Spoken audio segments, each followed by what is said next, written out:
नमस्कार दोस्तों, pen stock के सीरीज में आप सभी का हार्दिक अभिनंदन करता हूं। दोस्तों आज हम लोग देखने वाले 4 से 5 ऐसे फंडामेंटल स्ट्रॉन्ग कंपनी जिसमें हम लोग आगे आने वाले दिनों में एक बहुत बढ़िया प्रॉफिट कर सकते हैं। वहीं दोस्तों कहीं ना कहीं आज जिस तरह से मार्केट ने रिकवर किया है, क्या आप पैसे कमाए कि नहीं कमाए? अगर आप नहीं कमाए तो सबसे पहले मेरे टेलीग्राम चैनल को ज्वाइन जरूर कीजिएगा, क्योंकि यहां पर मैं ऐसे ऐसे अपने लेवल्स देता हूं, लाइव लेवल्स, जहां पर हम लोग एक बहुत बढ़िया प्रॉफिट अर्न करते हैं। यहां पर देखिएगा जितने भी कॉल्स दिया हूं वो भी लाइव लेवल्स में, यहां तक कि निफ्टी और बैंक निफ्टी आप जब ऊपर की साइड में भागे थे तो यहां पर जो न्यूज था उस न्यूज को भी मैंने बताया था, और यहां पर मैंने वोट भी डाला था कि क्या आपने सी बाई किए कि नहीं बाई किए। लोगों ने बोला कि हमने बाई कर लिया, कुछ लोगों ने बोला कि हम तो डर गए, और कुछ लोगों ने बोला तो क्या खतरनाक का लेवल था।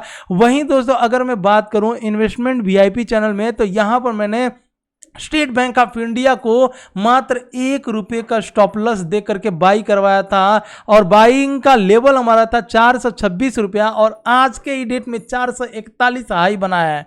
तो दोस्तों सबसे पहले टेलीग्राम चैनल को ज्वाइन कीजिए। अब हम बात करेंगे यहां पर टेक्निकली, तो सबसे पहले हम लोग टेक्निकली पार्ट पर आएंगे, और फंडामेंटल अगर आप मुझे फॉलो करते हैं तो फंडामेंटल आपको पूरा का पूरा ऑलमोस्ट आ ही गया होगा, और ऐसे फॉलो करते करते आपको टेक्निकल से फंडामेंटल एकदम इतना स्ट्रांग कर दूंगा कि आपको किसी की जरूरत नहीं पड़ेगी। तो आइए सबसे पहले हम लोग टेक्निकल देखेंगे, उसके बाद से स्टॉक का क्या नाम है वो देखेंगे। सबसे पहले टेक्निकली समझिएगा, और मैं आपको बता दूं कि ये स्टॉक कहीं ना कहीं एक जोन पर ₹3.60 पर आकर के, और आईटी, जी हां दोस्तों, आईटी सेक्टर का ये पेनी स्टॉक है, ये पेनी स्टॉक है। तो ये आगे आने वाले दिनों में एक बहुत बढ़िया प्रॉफिट देगा। क्यों देगा?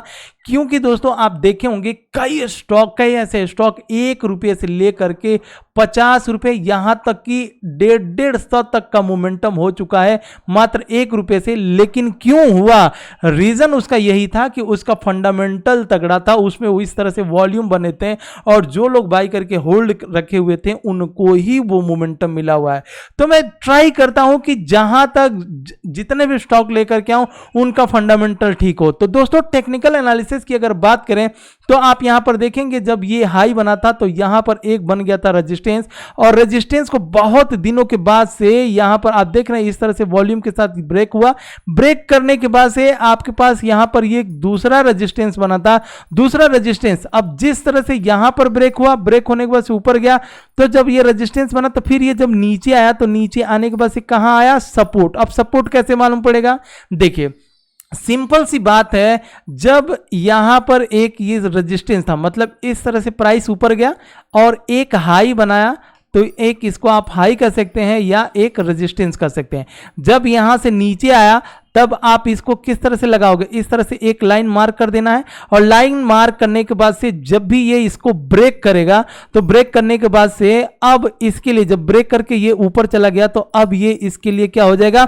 सपोर्ट। ध्यान से सुनिएगा दोस्तों, पहले ये रेजिस्टेंस था क्योंकि प्राइस इसके नीचे थी, अब नीचे से जब ये ऊपर ब्रेक करके चला गया तो अब इसके लिए यही लेवल, यही वो लाइन, ध्यान से सुनिएगा, यही वो लाइन हो जाएगा सपोर्ट। ठीक है, अब जब सपोर्ट, जब फिर ये दोबारा ऊपर से नीचे आएगा तब इसके लिए क्या होगा? ये सपोर्ट, और सपोर्ट पे जो लोग सपोर्ट, या यहां पर जब ऊपर से नीचे आएगा ना तो इसे बहुत से लोग डिमांड जोन कहते हैं। तो जब ये डिमांड जोन पर आया तो फिर यहां से बाइंग होगी और फिर प्राइस ऊपर जाएगा। वही हुआ है यहां पर, एकदम ध्यान से समझने की कोशिश कीजिएगा। थोड़ा सा 5 मिनट दे देंगे तो आपको ये सारी कुछ मैं क्लियर करता चला जाऊंगा। देखिए प्राइस एक हाई बना, यहां पर नीचे कंसोलिडेट किया, ऊपर ब्रेक हुआ, अब इसके लिए ये क्या हो गया? सपोर्ट या डिमांड जोन। नीचे आया डिमांड जोन पर, डिमांड जोन के बाद से क्या हुआ? प्राइस ऊपर गई, अब ये रेजिस्टेंस था, ब्रेक हुआ, ब्रेक होने के बाद से बहुत तगड़ा, मतलब कि मात्र ₹1.50 का ये शेयर आपको हाई बना करके दिया ₹8। अब जब जो स्टॉक ₹1 से ₹8 तक जा सकता है तो क्या वो फिर जब दोबारा अपने डिमांड जोन के पास आया है तो ₹3 से क्या ये ₹15 टारगेट दे सकता है? ये सवाल उठता है। तो दोस्तों अब ये आईटी सेक्टर, तो क्या ये 15 रुपया देगा या नहीं देगा, ये हमें कौन बताएगा? ये हमें कौन बताएगा? ये या तो आप वॉल्यूम देख करके पता कर सकते हैं। अगर वॉल्यूम में भी आपको डाउट है, वॉल्यूम रीड नहीं करने आता है, फॉलो करिए मुझे, वॉल्यूम को भी स्टडी करना बता दूंगा, धीरे धीरे बताऊंगा। तो यहां पर अब मैं आपके सामने लेकर के आऊंगा फंडामेंटल हमें बताएगा कि ये स्टॉक ऊपर जाएगा कि नहीं जाएगा। आइए अब मैं इसके फंडामेंटल को सबसे पहले यहां पर क्लिक कर लेता हूं और इस कंपनी का नाम सबसे पहले यहां पर पढ़ लीजिएगा, ठीक है, FCS सॉफ्टवेयर लिमिटेड, जिसका प्राइस 3 रुपया 55 पैसा और आज के डेट में ऑलमोस्ट 2.90% तक का उछाल इस कंपनी में हुआ है। तो दोस्तों सबसे पहले अगर मैं इस कंपनी के फंडामेंटल की तरफ जाऊं तो आप देखेंगे मार्केट कैप 6 से 7 करोड़। अब जिस स्टॉक का प्राइस मात्र आपको 2-2.5 रुपए दिख रहा हो, 3.5 रुपया दिख रहा हो, और उस कंपनी का मार्केट कैप 6 से 7 करोड़, जबरदस्त कंपनी। वहीं दोस्तों ये कंपनी करती क्या है, ये देखिएगा, IT consulting, IT infra management, IT enabled service and learning solution. जी हां दोस्तों, ये इस कंपनी का काम है। बात करें अगर प्रमोटर होल्डिंग के स्टेक की तो बहुत ज्यादा नहीं है, अगर बहुत ज्यादा रहता तो ये पेन स्टॉक भी नहीं बनता। तो यहां पर आप प्रमोटर होल्डिंग का स्टेक 19.6% ही है। बात करें अगर प्लेजिंग की तो अगर 19% तक का प्रमोटर होल्डिंग का स्टेक है, तो क्या इसने अपने होल्डिंग को गिरवी पर रखे हैं कि नहीं रखे हैं? तो यहां पर आपको देखना होगा, गिरवी बिल्कुल भी नहीं है, इसे कहा जाता है प्लेजिंग। तो प्लेज है नहीं ये कंपनी। वहीं अगर रिजर्व की बात करें तो 6 से 7 करोड़ की कंपनी में 128 करोड़ का रिजर्व, और वहीं डेट की बात करें तो मात्र 24 करोड़। मतलब आपको क्या मिल गया? बिल्कुल डेट फ्री कंपनी एक मिल गई, ठीक है। तो अब हमें ये पता चल गया कि ऐसे ही कंपनियां जो 2 रुपए से लेकर के 200 पर पहुंच जाती है, और वो कहां पर हमें पढ़ने के लिए मिलता है? न्यूज पर मिलता है। न्यूज पर ऐसे बताया जाता है कि अगर इस कंपनी में किसी ने 1 लाख इन्वेस्ट किए होंगे तो उनका पैसा 1 करोड़ बन गया मात्र 1 साल के अंदर। आप सुने होंगे ऐसा ही न्यूज आता है, लेकिन कोई भी न्यूज ये नहीं बताता है कि FCS सॉफ्टवेयर का फंडामेंटल ऐसे है, क्या हम यहां पर 3 रुपए पर बाई कर ले तो ये 1 साल में हमें इतना मोमेंटम या इतना प्रॉफिट देगा। ऐसा कोई नहीं बताता है। जब कंपनी का मोमेंटम ऊपर निकल चुका होता है तब बताया जाता है कि 1 साल पहले अगर किसी ने इतना लगाया होता तो आज के डेट में इतना प्रॉफिट होता। तो चलिए दोस्तों, सबसे पहली कंपनी हमको मिल गई है एकदम तगड़ी वाली, तो इस कंपनी के ऊपर फोकस रखेंगे। और अगर आपने अभी तक चैनल को सब्सक्राइब नहीं किए फ्रेंड्स, तो सबसे पहले सब्सक्राइब कीजिएगा, और लाइक तो बनता है दोस्तों, प्लीज एक लाइक ठोकिए, फिर बढ़ते हैं आगे। आइए अब हम आते हैं जिस नेक्स्ट कंपनी के ऊपर, और नेक्स्ट कंपनी का नाम क्या है मैं आपको यहां पर सबसे पहले नाम बताऊंगा, क्योंकि मैं ये नहीं चाहता कि नाम को छुपा करके और फिर आपको। इस कंपनी का नाम है PANAFIC, पैनाफिक। जी हां दोस्तों, एक मिनट दीजिएगा। हाँ, यहां पर थोड़ा सा इसका फंडामेंटल में देख रहा था।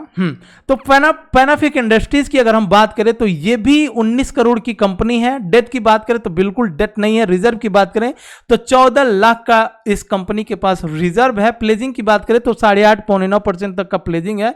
प्रोमोटर होल्डिंग का स्टेक 6.90 है। बात करें अगर इसके बुक वैल्यू की तो 1 रुपया, और करंट प्राइस की बात करें तो 2 रुपया 38 पैसा, जो आपके सामने दिख रहा है। तो पैनाफिक इंडस्ट्रीज अब ये भी कहीं ना कहीं। अच्छा, इसके पहले दोस्तों अगर आप मुझे फॉलो कर रहे होंगे तो आपको गोयनका डायमंड से लेकर के बहुत अच्छी अच्छी कंपनियां जो एकदम निचली स्तर पर गिरी हुई थी, वहां से मैं आपको बताया, अगर आपने उसको पिक कर लिए होंगे तो आज के डेट में जिस तरह से मार्केट पॉजिटिव हुआ है, तो आपका जो है ट्रेड या इन्वेस्टमेंट आ गया होगा प्लस में। ठीक है, तो जिस लेवल पे मैं बताता हूं उस लेवल पे आपको देखना पड़ेगा, और वो लेवल किस तरह से निकाला जाता है वो सारा कुछ मैं आपको बताते रहता हूं। अगर आप मुझे फॉलो करते रहेंगे तो आपको बहुत सारी चीजें ऐसे सीखने के लिए मिलेगी। यहां पर अगर आप ध्यान से देखेंगे तो कुछ मूविंग एवरेजेस हैं, इसमें से एक्सपोनेंशियल मूविंग एवरेज है, ठीक है, EMA करके, EMA एक्सपोनेंशियल मूविंग एवरेज है। और एक्सपोनेंशियल मूविंग एवरेज में आप देखेंगे 50, 100 और 200।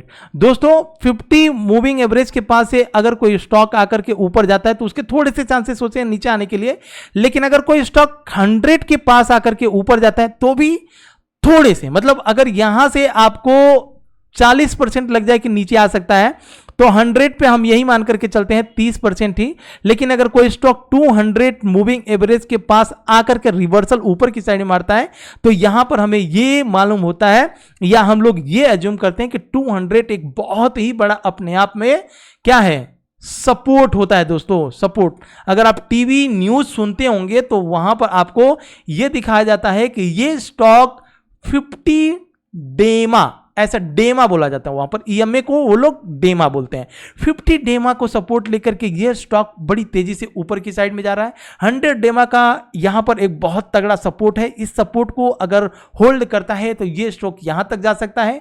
200 डेमा को जस्ट टच करके ऊपर निकलने की कोशिश कर रहा है, इस स्टॉक के ऊपर फोकस रखिएगा। इस तरह से टीवी के एंकर बताते हैं तो वो लोग डेमा बोलते हैं, लेकिन अगर आप एक्चुअल में देखोगे तो वो रहता है ईएमए या सिंपल सा मूविंग एवरेज, दो चीजें रहती है। ठीक है फ्रेंड, तो यहां पर अगर हम लोग ध्यान से देखें तो 50 को नीचे क्रॉस किया, 100 को नीचे क्रॉस किया, 200 के पास आया, सपोर्ट लिया, अब 100 का एक्सपोनेंशियल मूविंग एवरेज तोड़ दिया है, 50 टूटेगा तो बहुत तेजी से ऊपर जाएगा।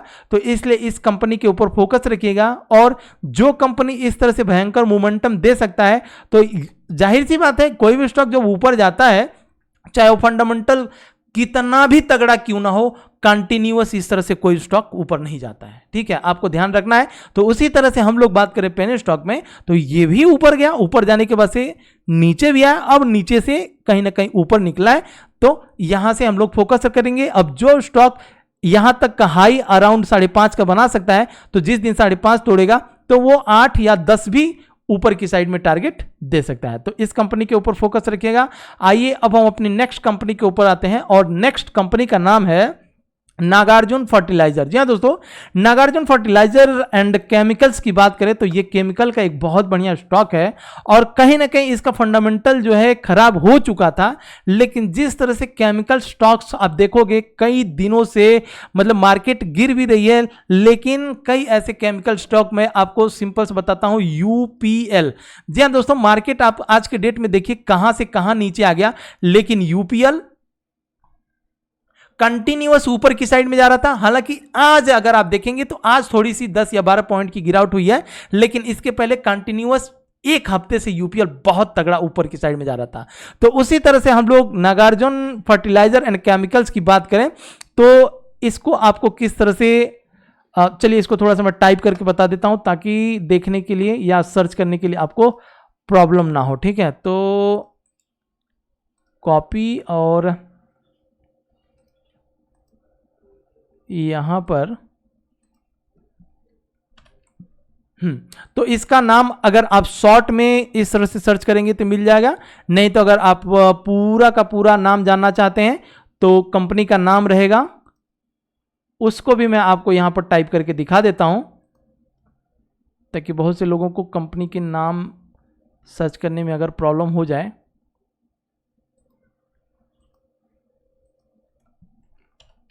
ये देखिएगा, Nagarjuna fertiliser and chemical limited, ये कंपनी का नाम है फ्रेंड्स, इसको नोट डाउन कर लीजिएगा। फंडामेंटल कुछ खास नहीं है, लेकिन फिर भी जिस तरह से अब हमें करना क्या है, यहां पर थोड़ा सा समझिए कि जिस कंपनी का फंडामेंटल ठीक नहीं है उसमें हम लोगों को as a bread and butter किस तरह से खाना है, इसके ऊपर हम लोग डिस्कशन यहां पर करने वाले हैं। देखिए सबसे पहले तो ये स्टॉक कहीं ना कहीं बड़ी तेजी से, बड़ा चौड़ा हो गया भाई,